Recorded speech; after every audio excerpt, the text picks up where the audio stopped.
ಬಂತು.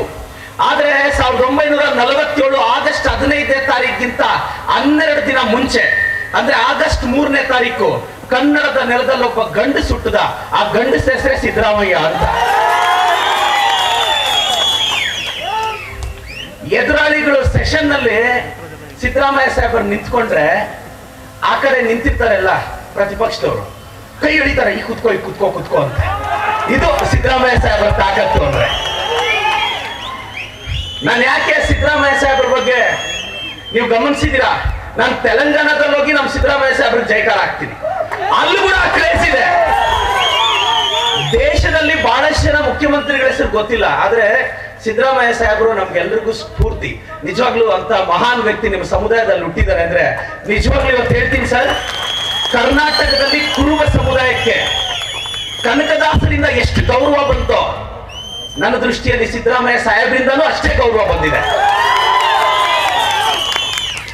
ಎಲ್ಲೋ ಮೈಸೂರು ಹತ್ರ ಹುಟ್ಟಿ, ಸಿದ್ದರಾಮಯ್ಯ ಉಂಡಿಯಲ್ಲಿ ಹುಟ್ಟಿ, ಒಂದು ಬಡ ಕುಟುಂಬದಲ್ಲಿ ಹುಟ್ಟಿ, ರಾಜಕಾರಣದ ಗಾಳಿಗಂಧನೇ ಗೊತ್ತಿಲ್ಲದೆ DCM ಆಗಿ 13 ಬಜೆಟ್ ಮಂಡಿಸಿ, ನಿಮ್ಗೆ ಗೊತ್ತಿರಲಿ ದಕ್ಷಿಣ ಭಾರತದಲ್ಲೇ 5 ವರ್ಷನ ಕಂಪ್ಲೀಟ್ ಮಾಡಿರೋ 2ನೇ ಮುಖ್ಯಮಂತ್ರಿ ನಮ್ಮ ಸಿದ್ದರಾಮಯ್ಯ ಸಾಹೇಬರು. ನಾನು ವಿಶೇಷವಾಗಿ ನನಗೆ ಸಿದ್ದರಾಮಯ್ಯ ಸಾಹೇಬ್ರು ಬಿಟ್ರೆ ಇನ್ಯಾರು ನನ್ಗೇನ್ ಅನ್ಸುತ್ತೆ ಅಂದ್ರೆ ಅವ್ರ ಬಗ್ಗೆ ಒಂದು ಹುಚ್ಚಾಭಿಮಾನ ನಮ್ಗೆ. ಮಮ್ಮಲ್ನೇ ನೋಡ್ರ ಬುಜ್ಜಿ ಯಾಕೆ ಓಡ, ಯಾಕೆ ಅಂದ್ರೆ ನನಗೊಂದು ಆಸೆ ಇದೆ ಅಣ್ಣ, ನಾನು ಸಿದ್ದರಾಮಯ್ಯ ಸಾಹೇಬ್ರ ಹತ್ರ ಹೇಳ್ಬೇಕು ಅಂತ. ಆಗಸ್ಟ್ 3ನೇ ತಾರೀಕು ಸಾಹೇಬ್ರು ಬರ್ತಡೆ.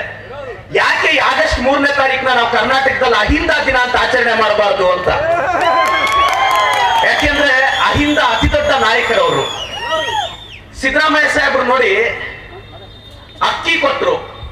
ಅಣ್ಣ ನನಗೂ ನಿಜವಾಗ್ಲೂ ಬಡತನ ಗೊತ್ತಿದೆ, ಬಟ್ ನಾನು ಮನೆ ಮನೆಗೂ ಹಳ್ಳಿ ಹಳ್ಳಿಗೂ ಮನೆ ಮನೆಗೂ ಹೋದ್ರೆ ಸರ್ ಎಷ್ಟೋ ಮನೆಗಳಲ್ಲಿ ಒಂದು 20 kg ಅಕ್ಕಿ ಸಿಕ್ಕಿದ್ರೆ ಜೀವನ ನಡೆದೋಗುತ್ತೆ ಸರ್. ಆ ಬಡತನ ಇನ್ನೂ ಇದೆ ಸರ್ ನಮ್ಮಲ್ಲಿ. ನಾವೆಲ್ಲೋ ಮೇಲ್ಗಡೆ 4 ರೋಡ್ಗಳು ನೋಡ್ಕೊಂಡು ಅಕ್ಕಿ ಏನಕ್ಕೆ ಕೊಡ್ಬೇಕಾಗಿತ್ತು, ಈ ವಿರೋಧ ಪಕ್ಷದವ್ರು ಅಂತಾರೆ ಅಕ್ಕಿ ಏನಕ್ಕೆ ಬೇಕಾಗಿತ್ತು, ಗ್ಯಾರಂಟಿಗಳು ಏನಕ್ಕೆ ಬೇಕಾಗಿತ್ತು, ಹೀಗೆಲ್ಲ ಮಾತಾಡ್ತಾರೆ. ಆ ಮಾತಾಡೋರ್ನೆಲ್ಲ ಒಂದ್ಸಲ ನನ್ನ ಜೊತೆ ನಮಸ್ತೆ ಚಿಕ್ಕಬಳ್ಳಾಪುರಕ್ಕೆ ಬರಕ್ ಹೇಳಿ, ಸಂಧಿ ಕರ್ಕೊಂಡು ಹೋಗ್ತೀನಿ. ಆಗ ಮತ್ತೆ ಒಂದು ವಿರೋಧಿಸಲ್ಲ. ನಿಜವಾಗ್ಲೂ ಹೇಳ್ತೀನಿ, ಗ್ಯಾರಂಟಿಗಳಿಂದ ಇವತ್ತು ಎಷ್ಟು ಜನ ಬಡವ್ರ ಮುಖದಲ್ಲಿ ಸಂತೋಷ ಬಂದಿದೆ.